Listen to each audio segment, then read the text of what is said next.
Eto po, si Willie Revillame na daw ang papalit.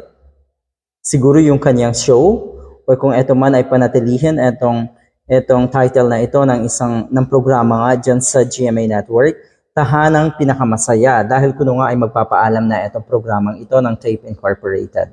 Ang pagkakaalam natin dahil daw lubog sa utang. Okay, mahirap yan.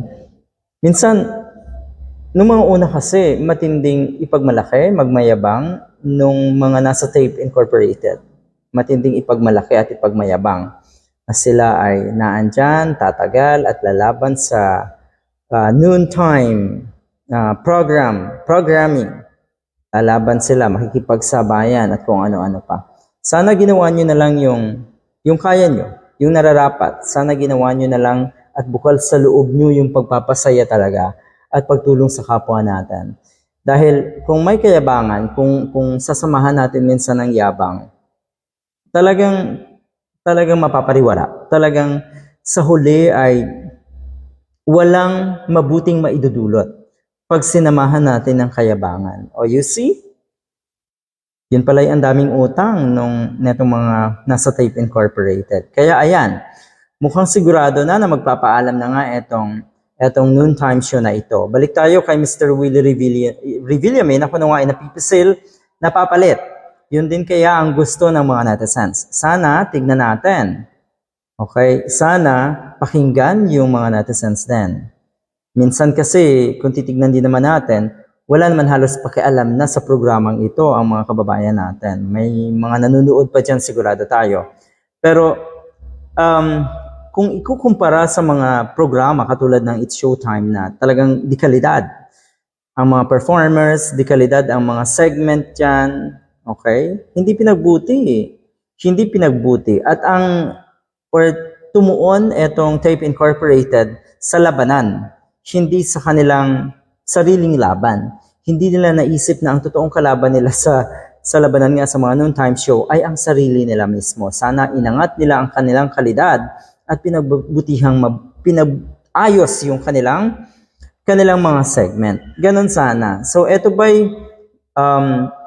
katulad nga ng sinabi ko, etong si Mr. Willie Revillame kuno ay handa na nga na pumasok sa politika. Mukhang magiging pabor ito kung sakali kay Mr. Willie Revillame dahil meron siyang isang programa habang yun na nga, paparating ang 2025. At sigurado tayo na tatakbo talaga ito sa Mr. Willie Revillame. So para sa mga kababayan natin, sana isipin natin na marami na sila sa Senado. Marami na dyan na kung titignan mo ay wala naman talagang totoong dunong at hindi ka pakipahinabang.